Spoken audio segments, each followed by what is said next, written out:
함께 은혜 받을 말씀은 창세기 13장 1절에서 18절까지 말씀입니다.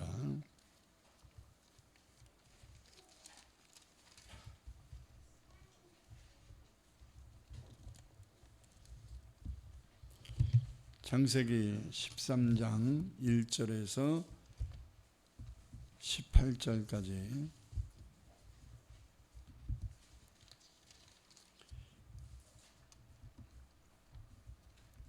우리 다 같이 합독해서 한 목소리로 읽겠습니다.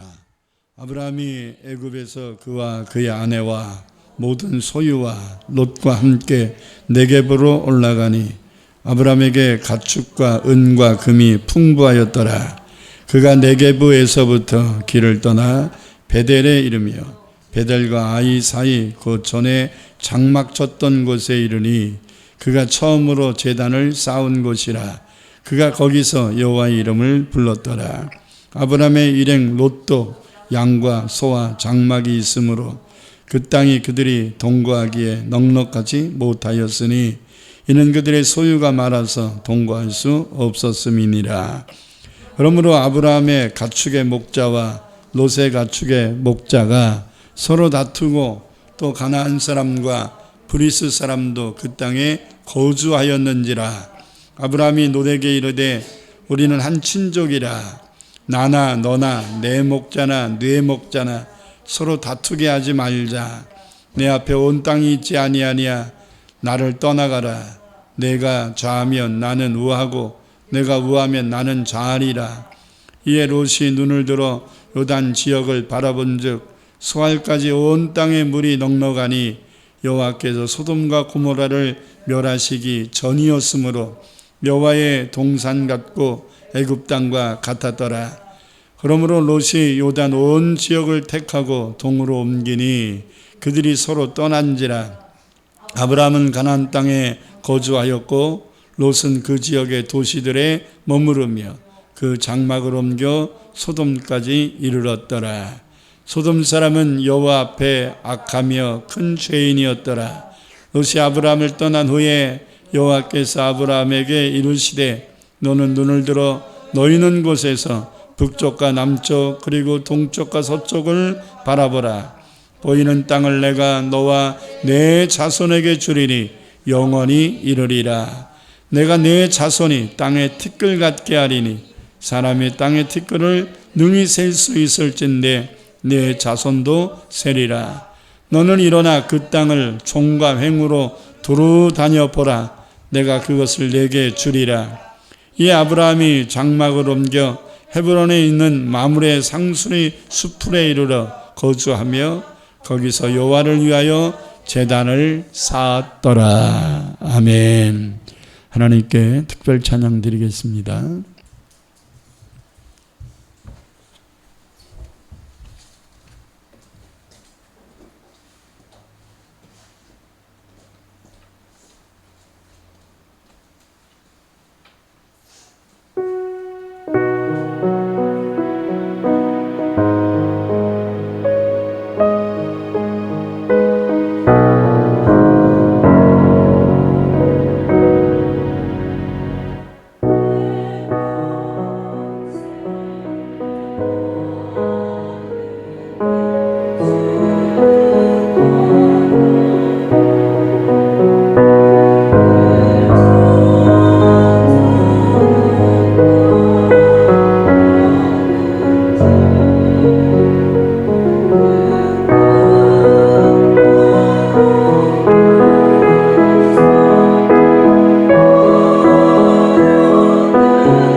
사랑과 은혜가 풍성하신 아버지, 오늘 이 시간 주께 주시는 귀한 말씀을 듣기를 원합니다. 들을 수 있는 귀가 열리고 마음이 열려질 수 있도록 은혜를 더하여 주옵소서. 예수님 이름으로 기도합니다. 아멘. 우리 주변에 한때 서로가 사랑하는 좋은 사이였는데 그런 사람들이 어느 날 원수가 돼서 살아가는 사람들을 가끔씩 보게 됩니다. 가요 가사에도 있듯이 님이라는 글자에 점 하나 찍으면 남이 된다 이런 얘기잖아요. 그러니까 가까운 사이가 먼 사이 되고 친구가 원수 되는 것이 그렇게 어렵지 않다는 거예요. 어떤 사건 하나, 문제 하나 생기면 친구가 원수 될 수도 있고 함께 동거동락했던 사람이 갑자기 등지게 될 수도 있다라는 것을 말하고 있는 겁니다. 그게 우리가 살고 있는 세상의 하나의 단면이라 볼 수 있습니다. 우리들의 삶 속에 가장 큰 아픔 중 하나가 바로 이런 인간관계 갈등이에요. 평생 검은 물이 팥벌이 되도록 사랑하며 살겠다고 다짐하여 결혼했는데 이혼할 수밖에 없는 갈등 구조가 생겼을 때 얼마나 힘들겠습니까? 힘들어서 낳은 자식인데 그 자식과 등져야 되고 싸워야 되는 이런 문제가 생기면 어떡하겠어요? 한 배에서 나온 형제인데 조그만 문제 가지고 해결하지 못해서 평생 등지고 사는. 오늘 본 말씀 보면 아브라함에게도 이런 문제가 발생했습니다. 아브라함은 아직까지 자식이 없는 가운데서 조카였던 롯을 자식처럼 여기고 살았는데 두 사람 내 하인들 간의 갈등으로 인해서 아브라함과 롯은 같이 살 수 없는 이런 큰 문제에 봉착합니다. 아브라함은 그 당시까지 자식이 없고 롯은 아버지가 일찍 돌아가셨기 때문에 이 큰아버지였던 아브라함을 자기 아버지처럼 그리고 조카를 아들처럼 이렇게 생각하며 동락하며 살아왔던 관계입니다. 아브라함은 이 문제를 좀 원만하게 해결함으로써 오늘 본문을 읽어보니까 하나님께 도리어 인정받는 기회가 됩니다. 그래서 저는 오늘 성령 충만을 받은 성도들은 성령 충만이 뭘로 또 입증되어야 되겠느냐? 문제와 갈등과 시험이 다가왔을 때 성령 충만한 사람, 하나님의 은혜 안에 사는 사람, 하나님의 사랑을 체험한 사람은 어떻게 이 갈등의 문제를 해결하고 어떻게 이 금이 간 인간관계를 원만하게 회복시킬 수 있겠는가라고 하는 것을 말씀드리려고 합니다. 먼저 생각해야 될 것은 문제가 생겼다면 문제가 생기는 원인이 뭔지를 알아야 돼요. 병이 들었어요? 나 병 들었어요? 이렇게 막연하게 얘기하는 게 아니라 무슨 병이 들렸냐 이 말이에요. 그러기 위해서는 의사의 전문 진단을 좀 받을 필요가 있잖아요. 많은 사람들이 추측성으로 얘기를 많이 합니다. 머리가 아프니까 머리가 아파도요. 머리가 아프는 이유가 수백 가지예요. 감기 들려도 머리 아프고요. 뇌에 문제가 있어도 머리가 아프고 폐에 문제가 있어도 산소 공급이 잘 안 되기 때문에 머리가 아플 수 있고 머리 아프는 이유가 여러 가지예요. 근데 머리 아프니까 근심돼서도 머리 아플 수도 있고 스트레스 받아서도 머리 아플 수도 있는데 자기 생각 가지고 이래서 머리 아픈가 봐. 그래서 자기 마음대로 약 먹고 그러면 안 되잖아요. 마찬가지로 우리에게 어떤 삶의 문제, 특히 인간관계의 문제가 생겼을 때 그 문제의 원인이 뭔가라는 것을 좀 정확하게 좀 알아야 될 필요가 있다. 어떤 사람하고 인간관계가 굉장히 악하려로 가는데 지난번에 그 문제 때문인가 봐. 이렇게 생각하고 더 오해를 겹치게 하지 말고 좀 깊이 있게 이 문제를 기도하고 또 될 수 있으면 여러 가지 방법을 동원해서 이 갈등의 문제가 왜 발생했는가, 눈에 보이는 것 가지고는 그 문제의 원인이라고 볼 수 없는 일들이 굉장히 많거든요. 그래서 우리는 좀 이것을 좀 해결하기 위한 목적으로 정확한 원인을 좀 알 필요가 있다. 이것은 매우 중요한 문제란 말이에요. 이들의 갈등은 표면적으로는 자신들이 키우는 가축들에게 물을 많이 주려고 하는 하인들 간의 다툼이에요. 아브라함과 롯이 다툰 게 아니라 아브라함의 하인과 롯의 하인들이 다툰 거예요. 근데 이들이 다툰 이유는 표면적으로는 자기들이 키우는 양들에게 물을 좀 원활하게 먹이려고 하다 보니까 이제 다툰 거지요. 그러나 실제적으로는 두 가지가 이유가 있는 겁니다. 첫째는 아브라함이 하나님 말씀에 온전히 순종하지 않은 것에 문제가 있었다라는 겁니다. 여러분이 잘 아는 창세기 12장 1절에 보면 하나님께서 아브라함에게 갈대아 우르에서 부르실 때에 아브라함아 너는 본토 친척 아비집을 떠나서 내가 지시하는 땅으로 가라 이렇게 말씀했거든요. 자, 떠나라고 할 때 세 가지의 이야기를 합니다. 너는 고향을 떠나라. 본토인 고향을 떠나라. 두 번째, 너의 인간관계의 혈육관계인 친척을 떠나라. 그리고 또 아버지도 떠나라. 이렇게 얘기합니다. 가족도 떠나라는 거예요. 네 가족만 부모님까지도 생각하지 말고 네 가족만 내가 지시하는 땅으로 가라 이렇게 얘기했습니다.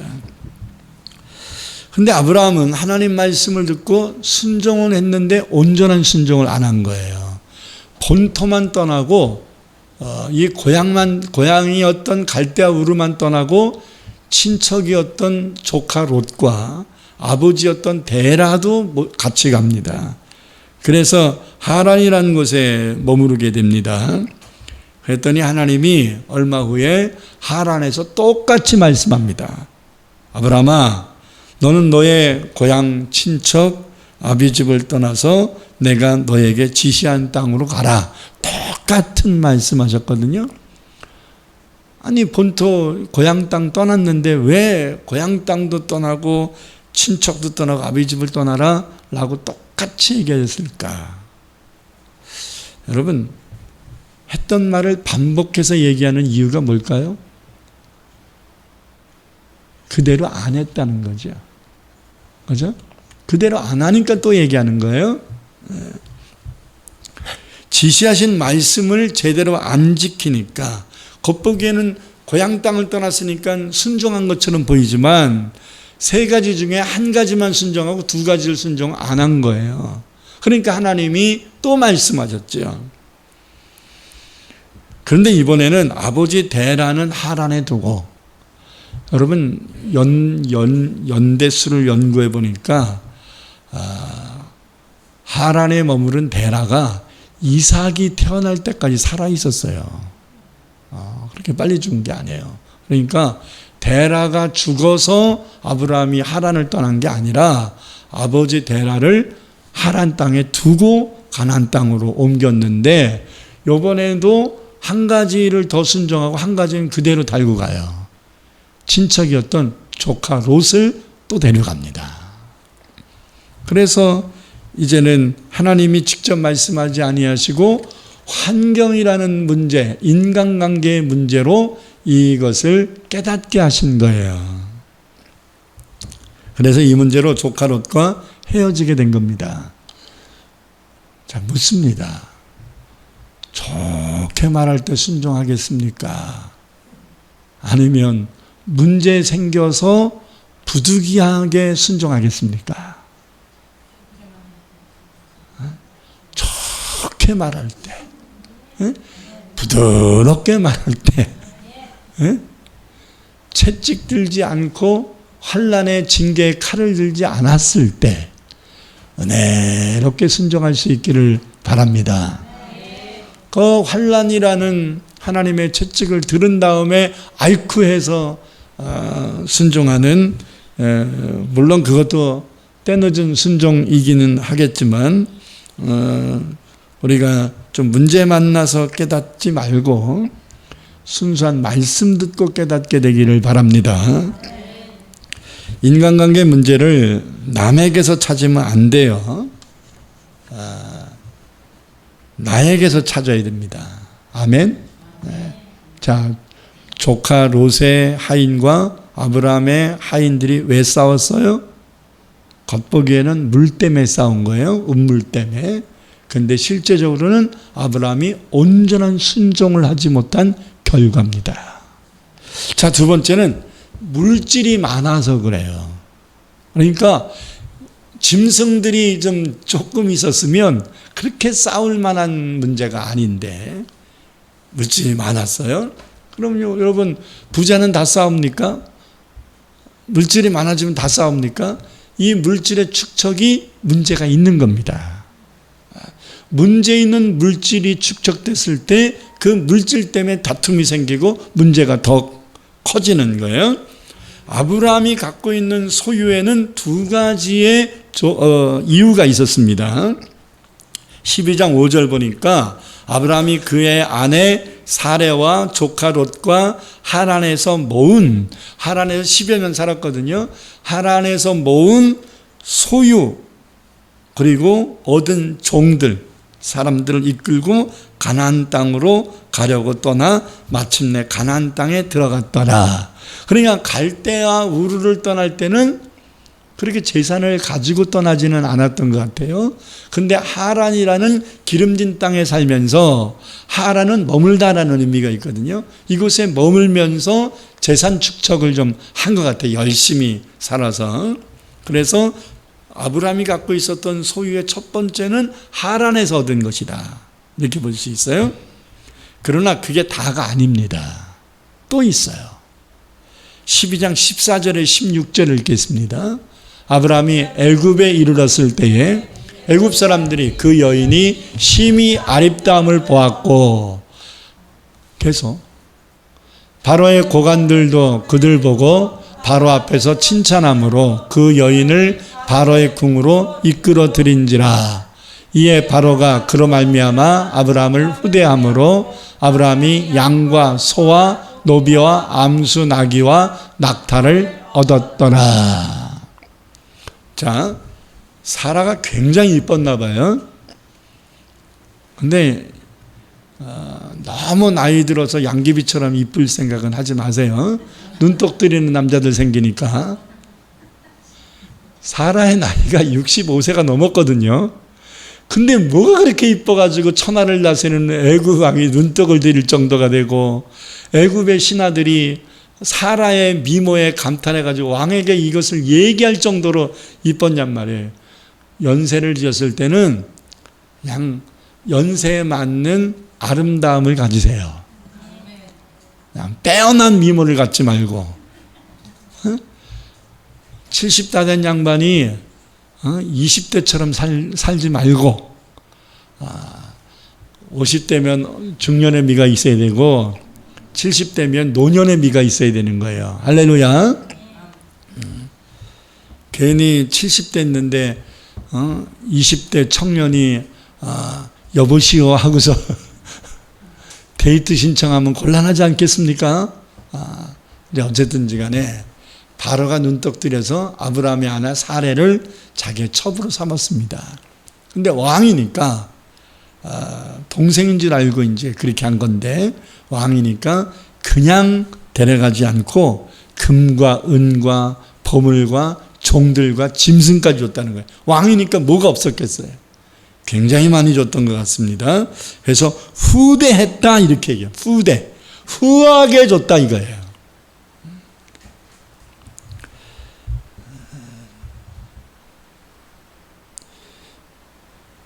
자신의 아내를 바로에게 주면서 얻은 재물이 있었단 얘기지요. 자, 근데 하나님께서 바로의 집에 큰 재앙을 내리셨습니다. 그래서 하나님은 아브람과 사라를 통해 이삭을 낳게 하시려는 계획을 갖고 계셨는데 바로의 첩이 되면 안 되잖아요. 그래서 바로를 병들게 해서 동침을 못하게 하신 거예요. 보존해 주신 거죠. 그래서 이 바로가 야 이상하다 하다가 깨달은 게 뭐냐면 이 사레가 아브라함의 동생이 아니라 아내구나라는 걸 깨닫게 됐어요. 어떤 루트인지는 몰라도. 그래서 이 아브라함을 질책하면서 사라를 돌려보냅니다. 자, 계속되는 17절에 20절을 보겠습니다. 여호와께서 아브라함의 아내 사레의 일로 바로와 그 집에 큰 재앙을 내리신지라. 바로가 아브라함을 불러서 이르되 내가 어찌하여 나에게 이렇게 행하였느냐? 내가 어찌하여 그를 내 아내라고 내게 말하지 아니하였느냐? 내가 어찌 그를 누이라 하여 내가 그를 데려다가 아내를 삼게 하였느냐? 내 아내가 여기 있으니 이제 데려가라 하고. 바로가 그 사람들에게 그 일을 명하매 그들이 그와 함께 그의 아내와 그의 모든 소유를 보내었더라. 자, 여기에 약간 좀 문제가 있어요. 아내를 누이 동생으로 소개 바로에게 보냈을 때 바로가 준 후대해 준 재물이 있잖아요. 근데 이게 발각 나가지고 이제 돌려보냈어. 건드리지도 못하고 돌려보냈어. 그러면 아내를 보내준 것으로 인해서 바로에게 받은 소유도 돌려보내야죠.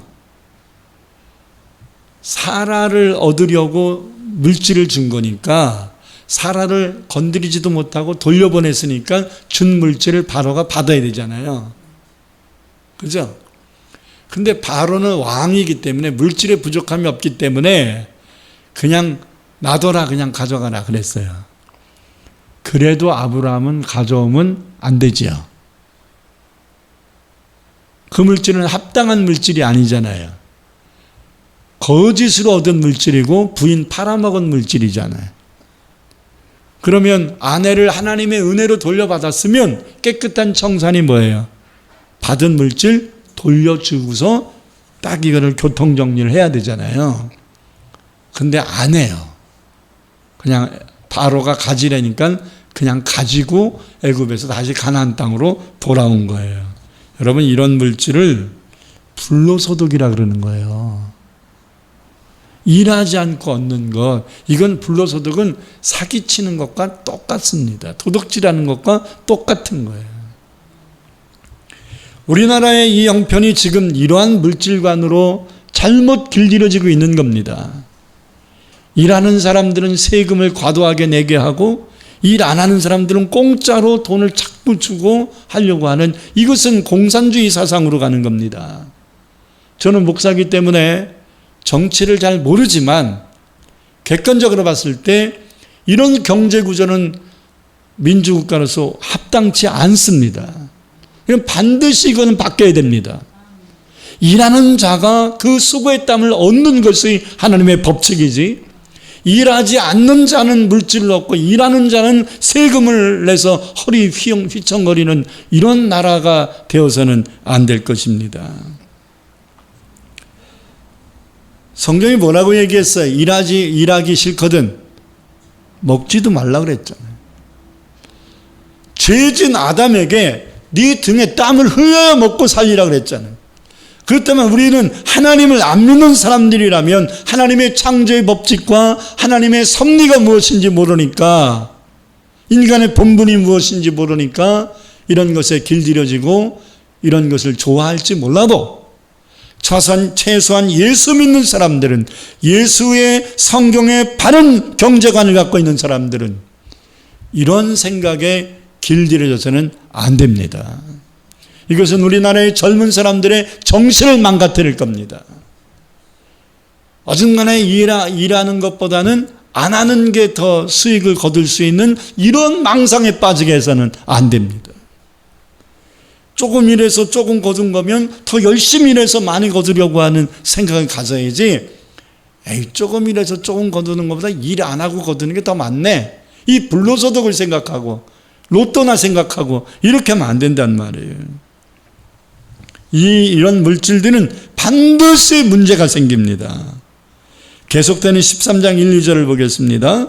아브라함이 애굽에서 그와 그의 아내와 모든 소유와 롯과 함께 가나안 땅 네게브, 남방 땅이지요, 네게브로 올라가니 아브라함에게 하란에서 가져온 것과 애굽에서 가져온 가축과 은과 금이 많았다라가 아니라 풍부하였다는, 넘쳤다는 얘기예요.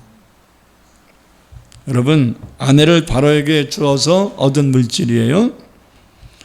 하란에서는 수고해서 얻은 물질이잖아요. 근데 애굽에서는 그릇된 거짓된 행위로 얻은 물질이에요. 이건 분리돼야 됩니다. 반드시 분리돼야 돼요. 이런 것이 물질에 뒤섞이면 물질 때문에 시험됩니다. 물질 때문에 인간관계 파괴될 겁니다. 여러분, 자녀들에게 유산 물려주는 것 그 자체가 문제는 아니에요. 그러나 깨끗한 물질을 물려주세요. 그릇되고 불로소득을 얻은 것 가지고 자식에게 물려주면 그 자식들은 그 물질 가지고 싸울 겁니다. 그 물질이 독소가 될 겁니다. 이렇게 살면 안 됩니다. 이런 물질은 반드시 문제가 된다는 거예요. 이 물질 때문에 조카 롯과 아들처럼 생각했던 조카 롯과 불협화음이 생긴 거예요. 우리들에게 왜 인간관계에 문제가 생겼는지 아시겠어요? 문제의 원인을 다른 데서 찾지 말고 자기 자신을 돌아보면서 찾아야 된다. 아멘. 감기 든 사람 옆에 있어서 감기가 옮았어. 자, 그러면 감기 든 사람만 탓할 게 아니라 감기에서 콜록콜록 거리는 사람 옆에서 마스크도 안 쓰고 있는 너 자신을 좀 체크하라 이 말이에요. 왜 저 사람 왜 감기 들어 나까지 감기 들게 하는 거야? 이렇게 말하지 말고 저 사람 왜 코로나 걸려가지고 나까지 코로나 걸리게 한 거야? 저 사람이 코로나 걸리고 감기 든 거에도 원인이 있지만 2차적 원인은 누구예요? 나에게도 있는 거잖아요. 근데 왜 자꾸 남 탓만 해서 문제를 해결하려고 하니까 해결이 안 되고 더 큰 불협화음으로 가는 거예요. 원인을 다른 데 찾지 말고 나 자신에게서 찾아야 합니다. 우리가 두 번째 생각해 볼 것은 뭐냐면요, 이 문제를 아브라함이 이제라도 깨달아, 내가 잘못한 거구나. 내가 하나님께 온전히 순종하지 못했고, 그리고 또 그릇된 물질 때문에, 이 그릇된 재산 축적 때문에 이런 문제가 생겼구나라는 것을 깨달았어요. 깨달았을 때는 우리가 하나님만 의지하고 바르게 그리고 지혜롭게 해결을 해야 합니다. 문제의 원인을 깨달았다면, 그래서 아브라함은 어떻게 했냐면요, 제일 첫 번째 조카 롯을 찾아가서 대화를 했습니다. 보통 많은 사람들은요, 인간관계에 문제가 생기면 네가 나한테 어떻게 이렇게 할 수 있어? 내가 너한테 어떻게 줬는데?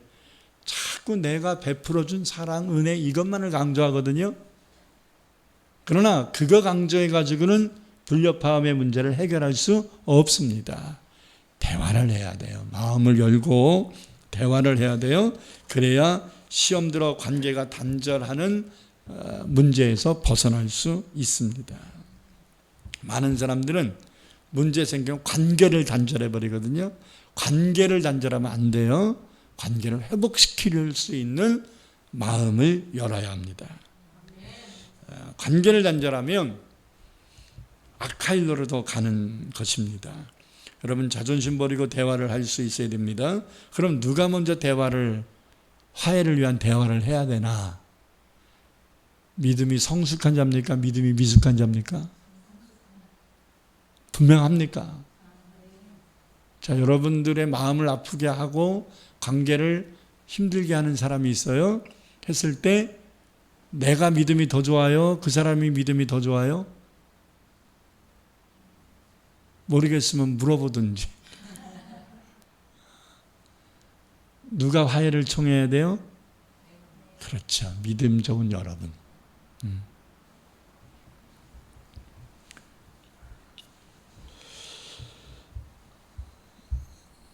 마태복음 5장 23절 24절에 보면 예배를 드리러 예물을 가지고 제단에 온 사람이 있고 그 행위를 안 하고 그냥 머물러 있는 사람이 있는데 두 사람의 관계성에 악화가 되었어요. 자, 그것을 전제하에 예수님이 말씀하신 거예요. 자, 읽겠습니다. 그러므로 예물을 제단에 드리다가 거기서 내 형제에게 원망들을 만한 일이 있는 것이 뭐 하거든? 생각나거든. 그러면 어떻게 해야 돼요? 예물을 제단 앞에 두고 먼저 가서 형제와 화목하고 그에 와서 예물을 드리라. 나는 이 말씀 읽으면서 예물을 왜 제단에 그냥 두고서 가서 화해하고 오라 그랬나? 아니, 이 뉘앙스 속에 인간의 연약함을 하나님이 계산하신 것 같다. 예물을 도로 가져가면 화해하다가 일이 잘 안 되면 그냥 집으로 갈 수 있어. 예물을 제단에 둬야 화해를 하고 하나님께 제단에 예물을 드리면서 하나님 앞에 속죄를 할 수 있는 거예요. 여러분들도 웃었지만 저도 이 말씀 읽으면서 굉장히 웃었습니다. 하나님이 우리 속 보이는 걸 다 아시고 미연에 얘기하셨구나. 먼저 가서 형제와 화목하고 그에 와서 예물을 드려라. 예물 드리지 말고 화해부터 해라 이렇게 얘기한 게 아니라 화해부터 하고 예물을 드려라. 마태복음 5장 9절에서는 이렇게 말합니다. 화평케 하는 자는 복이 있나니 그들이 하나님의 아들이라 진짜 성도라 인정을 받게 될 것이다. 일컬음을 받게 될 것이다. 아멘. 아브라함은 조카에게 자존심 부리지 않고 하나님의 은혜를 받은 자로서 하나님의 말씀을 듣는 자로서 먼저 찾아가서 대화하고 문제를 풀려고 했던 겁니다. 이것은 이런 자세는 성숙한 신앙인의 모습이라고 할 수 있습니다. 두 번째는 아브라함이 찾아가서 롯을 찾아가서 먼저 대화를 요청했는데 여러분 화해하겠다고 찾아가서 대판 더 싸우고 오는 사람도 있죠. 왜 그래요? 자기 입장 고수하고 따지기 때문에 그러거든요. 대화는 따지는 게 아니에요. 대화는 근본적인 문제를 나눠야 돼요. 객관적으로 본문 8절 읽겠습니다. 아브라함이 롯에게 이르되 우리는 한 친족이라 나나 너나 내 목자나 네 목자나 서로 다투게 하지 말자. 자, 야, 좀 니네 종들 좀 잘 좀 다뤄. 왜 우리 종들하고 싸우는 거야? 가가지고 따진 게 아니라 전제를 뭐를 얘기한 거예요? 눈에 보이는 종들의 다툼이 근본적 문제가 아니고 이 싸움으로 너를 잃게 되는 걸 원치 않는다라는 것을 먼저 전제한 거예요. 그것을 우리는 한 친족이라. 옛날 성경에는 우리는 고륙 친척이라 이렇게 표현했어요. 피를 나누고 뼈를 나눈 자다 이 말이에요. 우리는 서로 다투는 이런 관계가 돼서는 안 된다. 우리는 혈육 아니냐 이런 얘기했어요. 그러니까 재물보다 종보다 양들보다 조카를 더 사랑하고 생각한 거지요. 당연한 것 아닙니까? 그럼에도 많은 사람들은 물질 때문에 형제와 등지고 물질 때문에 배우자도 죽이고 물질 때문에 부모도 배신하는 일들을 서슴없이 합니다. 이게 악한 겁니다. 우리는 무엇이 더 중요한가를 잃어버리고 사는 세대에 살고 있기 때문입니다. 저와 여러분은 하나님 믿는 사람으로서 무엇이 더 중요한가? 이 인간관계 회복하기 위해서는 무엇이 더 근본적인 문제인가? 이것을 우리는 알아야 합니다. 또 한 가지가 있어요. 성숙한 성도들이 인간관계 불협화음을 해결하기 위해서는 불협화음이 생겼을 때 꼭 생각해야 될 부분이 있어요. 본문 7절을 읽겠습니다. 그러므로 아브라함의 가축의 목자와 롯의 가축의 목자가 서로 다투고 또 가나안 사람과 브리스 사람도 그 땅에 거주하였는지라.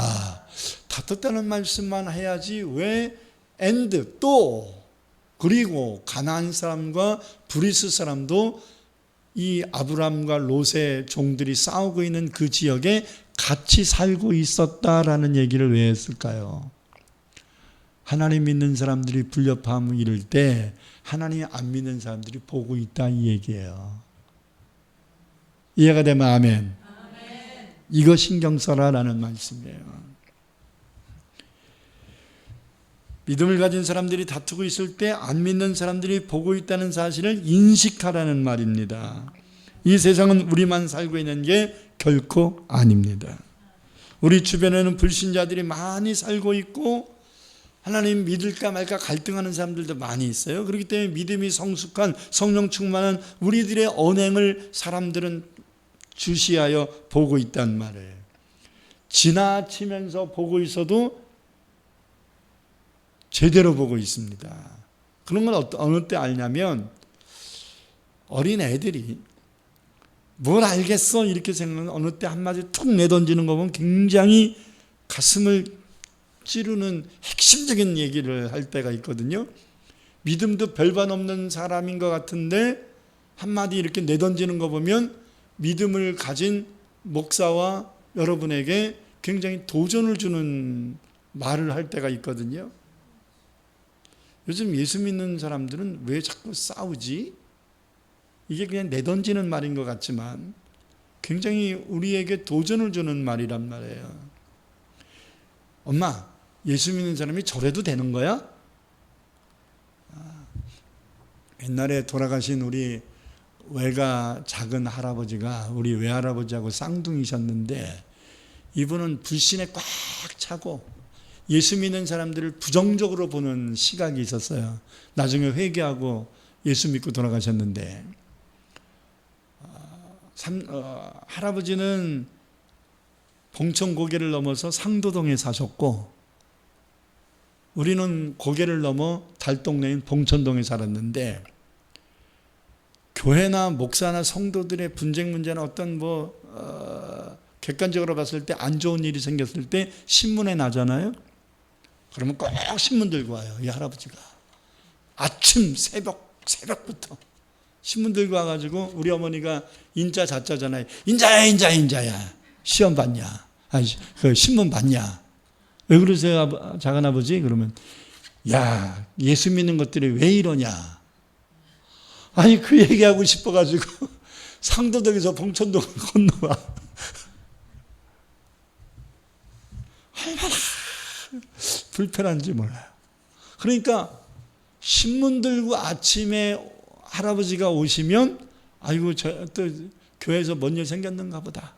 또 예수 믿는 사람이 뭘 잘못했는가 보다.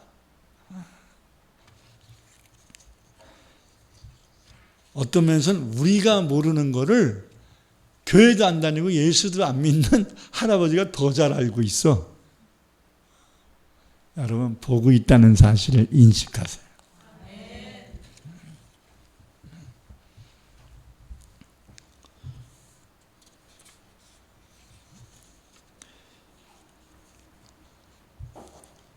자, 그래서 여러분 나로 인하여 하나님의 영광이 가려지게 해서는 안 될 줄 믿습니다.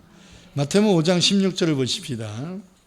이와 같이 너희 빛이 사람 앞에 비추게 하여 그들로 너희 착한 행실을 뭐를 보고 너의 착한 행실을 보고 하늘에 계신 너희 아버지께 영광을 돌리게 하라. 누가 영광을 돌리라는 거예요? 너의 착한 행실을 보는 그 불신자들이 하나님 너희의 착한 행실을 보고 하나님께 영광을 돌리게 하라 이 말을. 아멘. 어떤 면에서는 우리들의 감정을 해소하는 것보다 이게 더 중요하단 말이에요. 나로 인하여 하나님의 영광 가려지지 않도록 하라고 하신 주님의 명령을 마음속에 잘 담아야 합니다. 마지막으로 아브라함이 이 문제를 실제적으로 어떻게 해결했는가라는 본문 9절의 12절을 읽겠습니다. 양보의 양보. 시작. 내 앞에 온 땅이 있지 아니하냐. 나를 떠나가라. 내가 좌하면 나는 우하고 내가 우하면 나는 좌하리라. 이에 롯이 눈을 들어 요단 지역을 바라본즉 소알까지 온 땅에 물이 넉넉하니 여호와께서 소돔과 고모라를 멸하시기 전이었으므로 여호와의 동산 같고 애굽 땅과 같았더라. 그러므로 롯이 요단 온 지역을 택하고 동으로 옮기니 그들이 서로 떠난지라. 아브라함은 가나안 땅에 거주하였고 롯은 그 지역의 도시들에 머무르며 그 장막을 옮겨 소돔까지 이르렀더라. 자, 먼저 조카 롯에게 선택권을 준 겁니다. 여러분, 우리는 고륙 친척이야. 우리는 싸우면 안 되지 않겠니? 라는 말을 먼저 하고, 야, 나를 떠나라. 네가 동하면 내가 서할게. 이렇게 되면 화해의 이야기가 되는데 앞에 말이 빠지고, 야, 우리 이렇게 싸우면 안 되니까 헤어지자. 네가 동하면 내가 서할게. 여러분, 우리는 고륙 친척이지 않니? 라는 단어를 안 쓰고 그렇게 하면 결별이에요. 그죠? 결별이잖아요. 근데 우리는 고륙 친척이니까 싸우지 말자라는 것을 한마디 주고 헤어져서 우리 싸우지 말고 살자라는 것은 양보지요. 네가 동하면 내가 서하고 네가 서하면 내가 동할게. 이거는 굉장히 부드러운 표현이 되는데 우리는 고륙 친척이야 라는 말을 안 하고 이렇게 싸우니 헤어지자 이렇게 하면 결별이라니까. 그래서 말 한마디가 굉장히 중요한 거예요. 조카 롯에게 먼저 선택권을 준 겁니다. 그래서 롯은 소돔과 고모라 지역으로 이사를 했고 아브라함은 반대 방향인 가나안 사람들이 살고 있는 불모지 땅으로 그냥 옮겨서 사는 겁니다. 이때까지만 해도요, 가나안 땅은 기름진 땅이 아니에요. 박토예요. 하나님이 애굽 생활 430년 동안 가나안 칠적 속으로 말미암아 이 땅을 개간하게 하셔가지고 말 그대로 젖과 꿀이 흐르는 땅으로 만들어 주신 거지. 아브라함이 이쪽으로 이사 왔을 때는 별 볼 일 없어요. 왜? 이미 하나님이 본토 친척 아비를 떠나서 가나안 땅에 들어왔는데 가나안 땅에 들어오자마자 기근 생겼잖아요. 흉년이 왔단 말이에요. 그래서 아브라함이 기도하고서 가나안 땅 들어왔는데 흉년 만나니까 여기 아닌가 봐. 하나님이 뭐 이런 땅으로 오게 했어? 해서 기도도 안 하고 애굽 땅으로 갔다가 문제 생겼던 거거든요. 그러니까 하나님은 이 땅을 아브라함에게 주시려고 좋은 땅 만들어 주시려고 한 건데 아직 안 하신 거잖아, 일을. 하나님이 아직 일을 안 하셨는데 하나님을 오해하면 안 됩니다. 하나님이 일을 다 맞춰 놓으셨는데 마음에 안 들면 안 된다는 말을 해야지. 하나님이 아직 일 안 하셨잖아. 이제 온 거잖아. 우리는 하나님 말씀에 순종하면 모든 것이 그냥 다 완비돼 가지고 세트로 딱 주시는 거로만 생각하는 그럴 때도 있어요. 그럴 때도 있는데 항상 하나님이 그렇게 하지는 않잖아. 하나님의 뜻과 하나님의 때가 맞물려 있을 수도 있지만 좀 시간차가 날 수도 있잖아요. 그거를 우리는 이해해야 된단 말이에요. 아멘. 여러분, 그래서 눈으로 보기에는 믿음 약한 롯은 육안으로 보는 거예요. 육의 눈으로. 육의 눈으로 보니까 젖과 꿀이 흐르는 것 같은 애굽 땅과 같은 땅이 있단 말이에요. 서부 쪽에. 소돔과 고모라예요. 나중에 심판받아서 사해바다로 가라앉아 버렸지만 그것은 육적으로는 환경적으로는 좋은 곳이지만 영적으로는 제약에 관영한 동성연애자들이 판치고 있는 도시였다고 말합니다. 그러나 아브라함이 선택한 것은 박토였지만 하나님이 복을 주시겠다고 약속하신 겁니다. 자, 14절부터 17절을 보겠습니다. 롯이 아브라함을 떠난 후에 여호와께서 아브라함에게 이르시되 너는 눈을 들어 너희 있는 곳에서 북쪽과 남쪽 그리고 동쪽과 서쪽을 바라봐라. 보이는 땅을 내가 너와 내 자손에게 주리니 영원히 이르리라. 내가 내 자손의 땅에 티끌 같게 하리니 사람이 땅에 티끌을 능히 셀 수 있을진데 내 자손도 세리라. 너는 일어나 그 땅을 종과 횡으로 두루 다녀보라. 내가 그것을 내게 주리라. 자, 동서남북을 바라보라라는 것은 네가 원하는 사이즈를 재라는 얘기고요. 그 다음에 종과 횡으로 두루 다녀보라는 것은 설계를 하라는 거야. 제가 지난번 설교에도 한번 말씀드렸지요. 하나님이 아브라함이 보는 그 동서남북을 바라보는 땅은 내가 너에게 얼만큼의 땅을 줄지 너는 측정하라는 거예요. 사이즈를 얘기하는 거예요. 그리고 종과 행으로 다녀보라라는 건 왜 종과 행으로 다녀보겠어요? 여기에는 뭐가 있었으면 좋겠고, 여기에는 어떤 건물이 있었으면 좋겠고, 여기는 어떤 성이 있었으면 좋겠고, 여기는 밭이 있었으면 좋겠고, 여기는 논이 있었으면 좋겠고, 여기에는 우물이 있었으면 좋겠고, 설계하라는 거예요. 그러면 하나님이 그대로 해주시겠다는 거예요. 너뿐만 아니라 네 자손 대대로. 할렐루야. 롯은 눈에 보이는 건 선택했지만 아브라함은 조카들에게 양보함으로써 믿음의 선택을 했던 겁니다. 그래서 하나님은 아브라함에게 두 가지를 약속, 네가 원하는 거 다 해줄게. 그리고 또 하나는 네 자손을 이 땅의 티끌처럼 많게 해줄게. 지금 아브라함은 갖고 있는 것이 뭐 재산 조금밖에 없거든요. 자기 땅 하나도 없거든요. 떠돌이란 말이에요. 유랑민이란 말이에요. 근데 하나님이 자손대도 여기에 정착하게 해주겠다는 거예요. 사랑하는 성도 여러분, 믿음으로 바라보면 무한대의 복을 받을 수 있어요. 사랑의 눈으로 보면 모든 것을 양보할 수 있습니다. 인간관계에 문제가 생겼을 때 성령 충만한 저와 여러분은 하나님의 은혜가 무엇인지를 깨달은 여러분은 상대를 탓하지 말고 먼저 나 자신을 점검하고 돌아봐야 합니다. 문제가 생기는 것을 하나님께서 허락하신 것은 나 점검해보라는 뜻이에요. 그리고 문제가 생기면 감정으로 대하지 말고 뭐가 더 중요한가를 좀 분별할 필요가 있어요. 눈에 보이는 것 때문에 더 중요한 것을 잊어버려서는 안 되는 겁니다. 또한 믿음과 사랑으로 양보해 보세요. 하나님이 이러한 모습을 보시고 더 큰 은혜를 베풀어 주실 줄 믿습니다. 무엇보다도 인간관계에 문제가 생겼을 때 저 여러분은 자존심 버리고 대하여야 근본적 문제를 볼 수 있는 지혜가 생긴다는 것을 잊지 마시기를 바랍니다. 여러분 두 손을 가슴에 얹고 우리가 한번 나의 가족 간의 관계, 부부 관계, 형제 간의 관계, 집안 간의 관계, 인척 간의 관계, 이웃 간의 관계, 성도 간의 관계, 이 관계가 성령을 받은 자로서 원만합니까?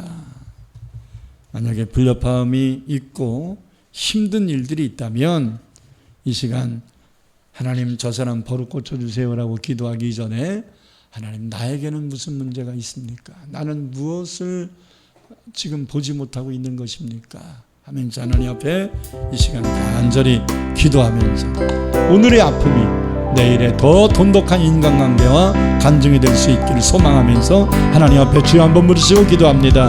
주여 할렐루야. 나의 아버지 하나님 감사합니다. 오늘도 우리에게 주신 귀한 생명의 말씀을 마음판에 담습니다. 우리가 하나님의 성령을 받은 자로서 하나님의 은혜를 받은 자로서 하나님의 믿음이 주신 그 믿음이 성숙된 자로서 하나님의 우리의 가족 간에 인척 간에 하나님의 이웃 간에 성도 간에 하나님의 인간관계에 불협화음이 생기진 않았습니까? 문제가 생기진 않았습니까? 말 못한 아픔과 하나님의 아버지 하나님이여 쌓여지는 스트레스가 아버지 하나님 가득 차 있진 않습니까? 하나님의 오늘 이 말씀을 우리 마음판에 바로 새기게 하옵소서. 깨닫게 하옵소서. 올라카리르리 카리르리 카리르리 카리르리 리삼다바리르리 칸다바리르리 칸다바리르리 라카바르리 카바리르리 카바리르리 카바리르리 라삼다바리르리 칸다바리르리 칸다바리르리 올라사사사사사사사. 하나님의 먼저 이들이 아버지 나를 돌아보게 하소서. 하나님의 나를 아버지 냉정하게 보게 하소서.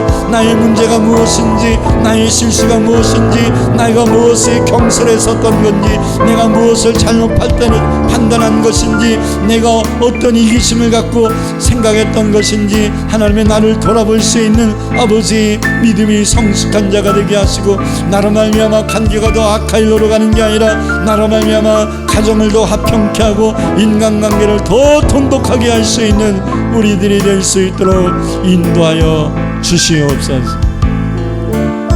우리의 모습을 예수 안 믿는 가족과 인척과 이웃들이 보고 있음을 결코 잊지 않게 하시고 좀 나에게 손해가 된다 할지라도, 내가 좀 힘들어지는 문제가 더욱 발생한다 할지라도 믿음으로 헤쳐나간다면 하나님은 그 이상으로 우리에게 복을 주실 것임을 오늘 말씀을 통하여 확신케 하옵소서. 더 마음을 비워야 되겠나이다. 더 내 생각을 내려놔야 되겠나이다. 하나님, 더 능철하게 나를 볼 수 있는 영안이 열려지게 하시고, 보이지 않는 곳에서 도움의 손길을 펴고 계시는 주님을 바라보고 그 손을 잡게 하옵소서. 예수님 이름으로 기도합니다. 아멘. 찬송가 401장 드립니다.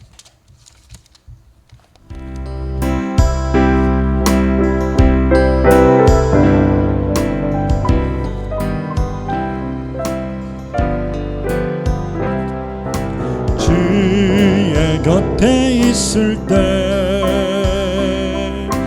마음이 든든하오니 주여 나의 활동아 인도하여 주소서.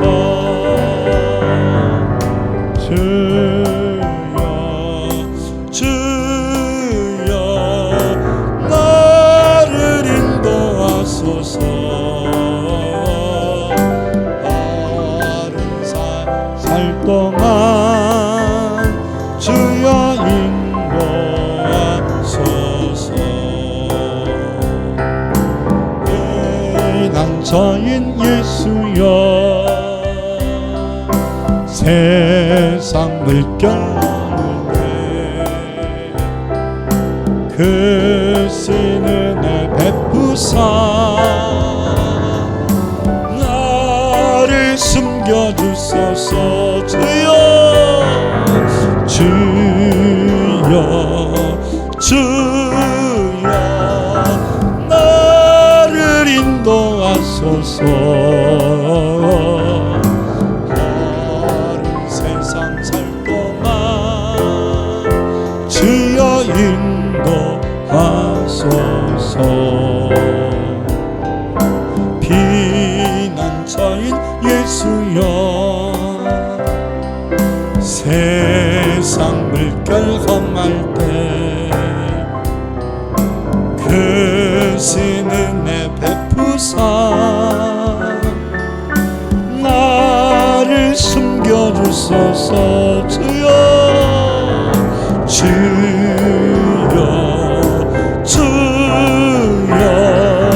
나를 인도하소서. 바른 세상 살 동안 주여 인도하소서. 세상 풍파 지난 그 영화로운 나라와 능을 없는 곳으로 들어가게 하소서. 주여